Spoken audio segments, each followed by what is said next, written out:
Our guest speaker exalted the character or quality that made him unique, which manifested by his achievement in the field he had chosen.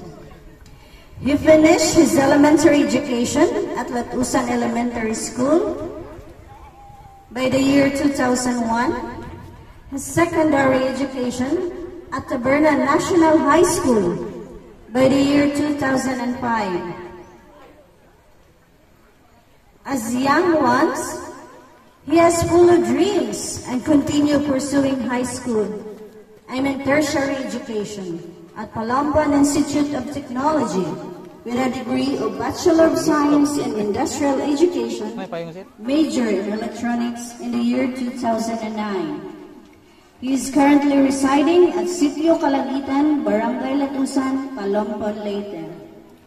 Not known to everyone, our guest speaker is an active founder and executive officer of Absolute Sigma Theta Fraternity since 2020 and at present. He is also founder and chairman of the board of Banyak Hinablayan Cycling Club since 2023 until now. When asked about his experience, he is a property consultant at Camellia Homes Tacloban by the year 2010. And for 13 years, he is the branch manager of the RD Pawn Shop, Incorporated, Palomban, since 2011 up to present. So without further delay, our guest speaker. Ladies and gentlemen, let us help me in welcoming your guest speaker, no other than Sir Joel A. Regala.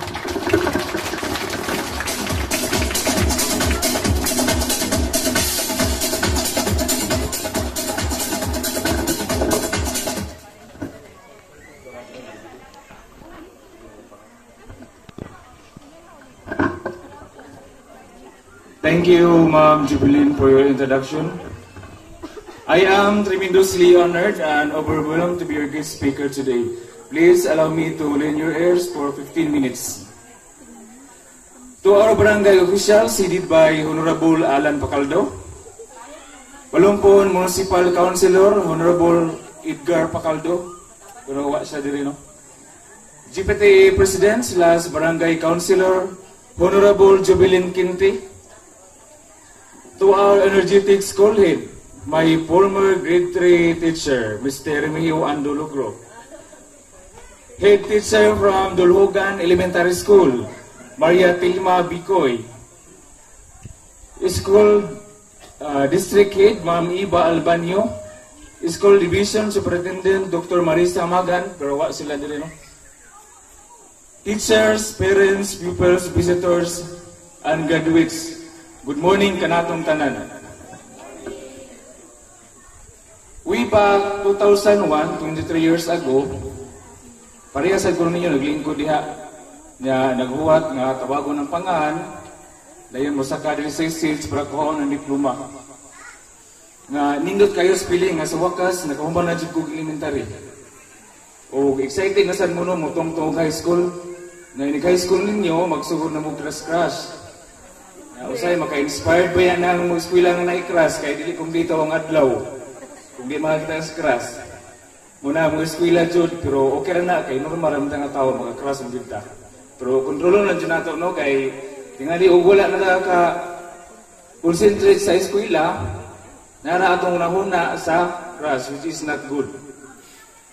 O siyempre no habis kayo ang ginikayan kay after 6 years nahuman na dyan ang ilang anak sa elementary. O salamat, nanay o tatay nga wala sunod sa prinsipyo nga walay nadato sa pag-eskwela.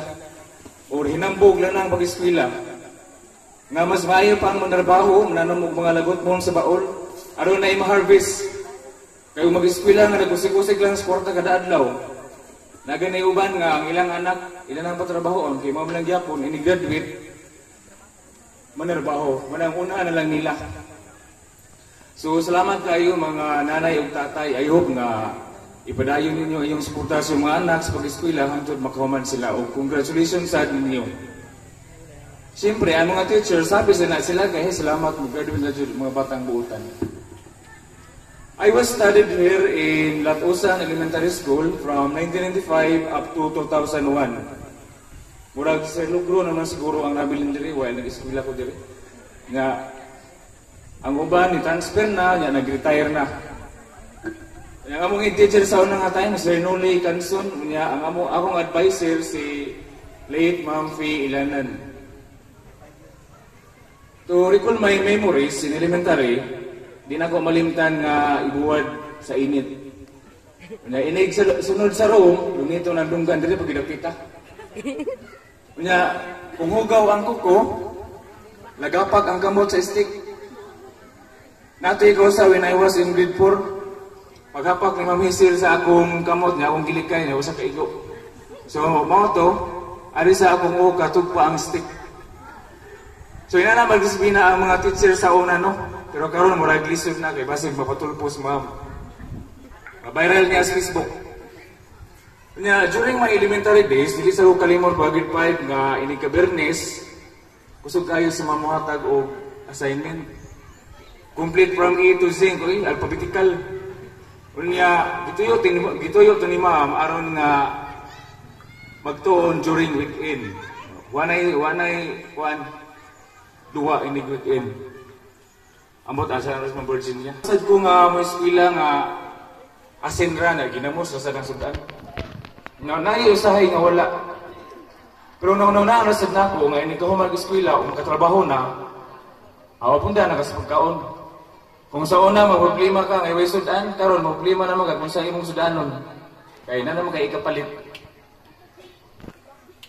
So when I was in elementary, dili ko honor niya, namatauran ako gripon, pero musmus naman to. Grade 4, based in writing. Pagka grade 5, most behave. Pagka grade 6, duha na akong ribbon. Kanang graduate o kanang most obedient. Pero bisan pa maginana atong award, happy gyapon ta kay nakasakatag stage. Proud ang atong mga ginikanan. Nindot kayo ibalik pagkabata kung pwede pa lang. Walay problema gi atubang nga ang imong problema no kanang dili ra kaduwa. Karon back to back side by side na imong problema. Nga nabagay tayo nga maproblema ka sa di dapat problemahon. Muna giingon nga the reality in life. So after na ko sa elementary, nipusin na ko high school sa Taberna. Then after high school, nag-college ko sa PIT. Akong kurso is Bachelor of Science in Industrial Education, major in Electronics. Graduate ko pagka March 2009. After graduation sa college, nagtambay ko 1 year. Murag, ako naanan pa nga magtambay o 1 year kaysa Gunson, dahil ako eskwela. From elementary up to college, okay undang-undang sa moto nga nag-apply ko, basigasan na lang. Nag-apply ko Palawan Pawn Shop, RFC, kanang Regional Finance Company, Doon Baptist School, o RD Pawn Shop. Until nasunod ko sa Gaisano, Riverside, Urmok. Unya, akong trabaho ato, busboy. Ang kanang busboy, ang trabaho na, kanang parahugas o plato niya, tagipos o kanang food court sa Gaisano ba, muna akong trabaho. Mga mo, ano parahugas mo ka, nga nagkawan mo ka eskwela. So ako na lang nung gigo ang trabaho, kay gilay ko nga magtambay. Na og dito sad nako, na-realize nga, lisod jud ang trabaho sa wala nagkahuman ng eskwela. O dito sa kung nakasuway o kasaba, ang ngalan kasi mong amo o bulok niya walang pinag-aralan, kay Tagalog mo to siya. Kay gatuo man sa to siya, nga wala sa pagka-eskwela, kay ang receive sa mga application letter, dili man siya, di man kaabot siya. Na kasagaran sa mga makauban dito, mga high school graduate. So, mao to. Anyway, pag-apply na ko ato, itong isulod ang dakos posisyon nga supervisor, kay wala pa man nag-resign na mo sa supervisor, mga parahugas lang sa ako. After na akong trabaho sa Gaisano, nasulod na sa Camellia Homes, Tacloban as property consultant. Magsatulit mo na sa nagkalaing-laing lugar, nga kay gitawagan naman ko sa RD Pawn Shop, mao tumiuli ko palumpon, di naghikay ko sa mga requirements sa RD. Di nasulod ko sa RD pagka year 2011 as office clerk. Din palumpon branch ko na-assign. Din pagka 2013, gibalik na sad ko sa Ormoc branch as renewal teller. Para mo yung mga prinda, ako iti-renew ana. Nya pagka February 2013, gibali na sad ko sa Isabel as relibo sa Bolt Kusujan. Kay nag-maternity leave ba na ang Bolt Kusujan dito. So ako mo ilang kuha. Nya kayang bana sa yang bana taga Ormoc man mao to nga mihangyo siya nga magbaylo may posisyon siya ang mag renewal killer sa Ormoc, din ako ang mag-Bolt Kusujan. For your information, graduates, ang kanang trabaho nga Bolt Kusujan mo na ang tigunit sa minilyon nga kwarta nga na-sponsor. Mga alahas, ikaw mo'y kuha na Kusujan, ikaw huwag tanggay na, ikaw mo'y manubag. So muna yung trabaho sa Bolt Kusujan. So mga ito, nag-Bolt Kusujan ko sa Isabel from 2013 up to 2016. Kaya pagka 2016, gibali na sa ko dito sa Palumpon. Na ako ang posisyon, Kusujan, gyapon ko, Bolt Kusujan. Na kay may abot man sa punto nga nag-cost cutting ang kumpanya. Mayroong kayo nag-cost cutting ka na nag-budget sila or nag-budget sila nga ang ilang mga expense bitaw, ilang minus. Asa lang mo na, huwag lupot. So, basta nung give up sad mo resign mo, kay mangita mo og trabaho nga diha na jud. So ayaw kayo. Sa giingnan nako, pangita mo og wata lang ninyo ang tamang panahon kay maabot sa ang panahon nga mahalo na lagid mo. So graduates, may abot na ang panahon nga mo bid goodbye na mo sa inyong eskwelahan. Sa inyong maestra ug inyong mga classmate para mo proceed sa next step sa inyong pag-eskwela. Ay mo kalimot sa pasalamat sa inyong mga advisors pagtudlo kaninyo sa anong mga tuig. O sa inyong mga classmates nga nagpahuam og papel ug lapis panahon nga wala kaanang mga butanga. O kayo sad kalimot ug pasalamat labi na sa inyong ginikanan nga mihatag og suporta sa inyo samtang naapa mo sa katuigan sa elementary. Kaya nahuman naman mo sa elementary, ayaw isipan ninyo nga igo ng tanan. Ay pagkahuman sa elementary, dili pa ang katapusan nga hotong sa pag-eskwela. Sinugdanan pa lang na napay 6 years high school. 4 years sa junior o 2 years sa senior. So dagan pa may atubangon nga mga pagsuway sa inyong pag-eskwela. Napagani 4 to 5 years sa college. Or basin sa inyo, nakadesisyon na nga elementary na lang kakutob kay maglisod na sa nanay o tatay hatag og plite og mga projects. Labi na adto na mo sa eskwela sa Berna, layo na. So balik na sa komuna to nga madunggan na kanang poverty is not a hindrance to success. Ay sa Bisaya pa dili babag ang kalisod no para sa kalampusan. Kini nga panultihon tinuod man isa kay proven and tested man din ako. Kay lisod pobre ba ami pero milampos or nakahuman man gyapon ko sa pag-eskwela. Ang akong mama mangliburay og ginseng oil ug herbal medicine, din akong papa mangingito or mananaga. Bilaragod tawo ng income ana plus daghan pa gid ni. Salamat na sad ko sa uban akong igsuon nga mi-support sa akong pag-eskwela. Unya to provide sa akong pag-eskwela sa college. Naniguro sa dalawang mga makiksosyo o negosyo nga kakao pero naamay mga tao nga bilibaran siya basin daw og dili karimit kay magasura ang kwarta. Inana kalisod ang pagtanaw sa mga tao sa mga isip kakatuka. Pero God will provide. Walang ibasagdi, nakahuman na gyapon ko sa college. So, para mahimut ang successful graduates, there are certain things that we need to consider. First is prayer. Mag-ampo ta.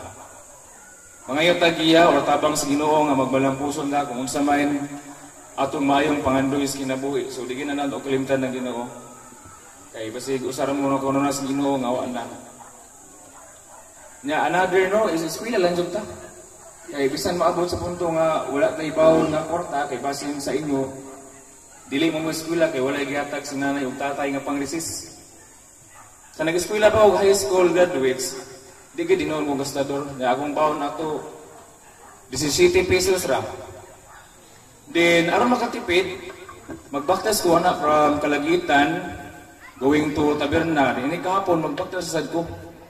Nya napagay estudyante magbugal-bugal sa una nga singgitan ka kaluoy way 5. Pero di ba lang na giisip na sa dako nga sila mo ay 5 sa ilok. So mao to nga makatigom ko unya og naay mga ginagmay nga mutan dili na ko mangayo sa akong mama kay nanam ko'y natigom.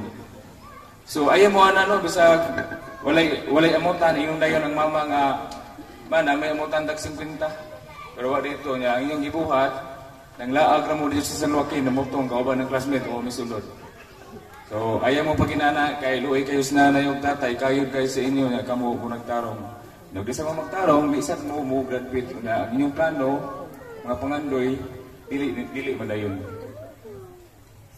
Sunod nga buhaton ninyo, para mo lang post mo, di mo magtinapulan. Tinuod man dyan nga kapoy ang mag-eskwela. Di mo sayo pagmatas buntag, napay mga makapressure nga project, himo sa mga assignment, pero una-una good nga para na sa imong future. Di mo sa katibukin na buhay niyo magsigig-eskwela, naman ay kahawanan ang tanan. Kay kung makagarir ka, mabayaran na nimong tanan. Ang kahago, labi nagmahimo na kang professional like doktor, teacher, attorney, professional accountant. Ninot kayo na sa paminaw nga kamunasan ang imuon nga guest speaker diri sa Latusan. Then proud kayo sa ma'am or even ang Latusan Elementary School, proud nga ang graduate ani nga eskwelahan nahimo ng mga professional. So make them proud. So muna ang inyong imuon nga goal kay kung proud si nanay o tatay karon, usa lang klano og mahimo namang mga professional. Sunod no likaya ninyo ang pakigbarkada sa mga tawo nga bulakbol sa pag-eskwela. Kanang kausara mo sulod sa kabuan. Magsigig cutting classes, di mo himo sa mga projects nya inyo junan likayan kay mga bad influence siya dako sa inyong pag-eskwela. When I was in high school, wala gid ko'y barkada. Matawag ko sa una og lunar kanang permi mag-inusara bitaw. Mato og eskwelahan, ako ra, nig uli, ako ra pod. Yan, ako ay close friend sa una nga taga-Latusan na sa Lucia. Karon best friend mo lang gyapon mi. Makita na ninyo siya sa akong mga vlog kung friend sa Facebook or nakasubscribe mo sa akong YouTube channel. So, nagsar mi ato magiguban niya kay bipolar man do siya o patasan. Mingon man do siya nga di lang sa kumanagad karon sunod semana na lang. Pero masabot lang sad ko kay basin dayo ganahan lang po siya nga mag-inusara. So, tinuod graduate nga sa pangidarong ninyo karon, nindot kayo ibang-ubang sa barkada. Laglaag, kasag-asa, party-party, nga mursulta nga mapasagdan na ang inyong pag-eskwela. Da uban gilain na sa pag-eskwela nga nangundang na. Pero hinumdumay ninyo graduates nga inyong edad wala nagkurong, dili mo magpabilin nga 12. 13 o 14. Kumusta naman umabot mo 30 o 31? Pataas, maminyo na mo. Ang inyo bang hilig pag 12, 13, maulang yan po sa 30? So, dili na no? Una nga samtang bata pa ta, maniguro ta para sa itong maayong kagmaon. Dili kay sa bata-bata, mabuhatag, makadaot sa future. Labi na, nagtungtungan niyo high school, sugod na mo kinom-inom. So, dili na siya maayong makadaot na sa future. Kaya nabigingon nga your future depends on what you are doing in the present. O ang inyong kaugmaon, nagdepende sa imong gibuhat karon. Kaya siyempre, hindi ka mong tarong eskwela, hindi ka mong eskwela high school, halangan na mag-graduate ka college after 10 years. So, ngawa mo kami eskwela. So, ang kanang barkada graduates, maabot naman na kung makahuman na ka og eskwela. Kaya ako bito sa una, hindi na siya nightclub, hakuha na siya cycling club kay kuhan man ko, cyclist mo ko. Na-rehistrado na siya sa gobyerno under Security Exchange Commission. Na nasal maintain sa Maasin. Na founder sa Brotherhood Organization na Upsilon Sigma Theta. Na-rehistrado na siya. Na last 2017, nag-president sa clan nga more than 10,000 members nationwide. So karon kamo, unahan lang sa anyong pag-eskwela. So muna nga maghuwat ang dito sa tamang panahon nga maabot na gistuan ng mga butanga basta magpugi lang dito kay sa sunod generasyon kamo na sad ang musulti sa mga good experiences sa inyong mga anak o sa uban nga kabatanunan. Na kamo nga batanon karon kamo ang paglaom sa maon sa bago nga Pilipinas. So good luck once again and congratulations.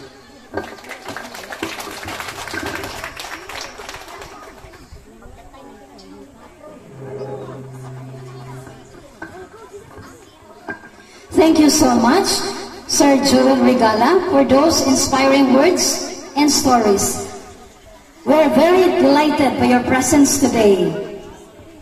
And now the staff of Latusan Elementary School will give a certificate of appreciation to our guest speaker this morning. May I request Sir Remigio A. Logro to do the honor. Let me read the citation. Requesting our guest speaker to please stay in front with Sir Remigio A. Logro. Certificate of recognition is hereby awarded to Joel A. Regala for his outstanding and exemplary contribution as guest speaker in the graduation ceremony of Latusan Elementary School, given this 30th day of May 2024 at Latusan Elementary School, Palompon East District, Palompon, Leyte. Signed, Remigio A. Logro, Head Teacher 2, Latusan Elementary School. A round of applause, please.